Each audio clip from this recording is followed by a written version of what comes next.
আদম আলাইহিস সালাম এবং হাওয়া আলাইহিস সালাম যখন জান্নাতের ভিতরে একটা ভুল করে বসলেন, তখন তারা বললেন, রব্বানা যালামনা আনফুসানা ওয়া ইল্লাম তাগফির লানা ওয়া তারহামনা লানাকুনান্না মিনাল খাসিরিন। প্রতিপালক, আমরা দুইজন আমাদের নফসের উপরে জুলুম করেছি, আমরা পাপ করেছি। আপনি যদি দয়া না করেন, আপনি যদি ক্ষমা না করেন, আমরা ক্ষতিগ্রস্তদের অন্তর্ভুক্ত হয়ে যাব। এটাও আল্লাহ শিখিয়ে দিলেন।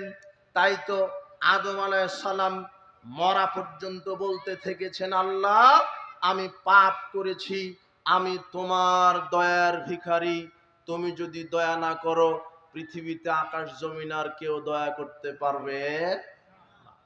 তার মানে আল্লাহ শিখিয়ে দিচ্ছেন আল্লাহর দয়ার ব্যাপকতা অনেক।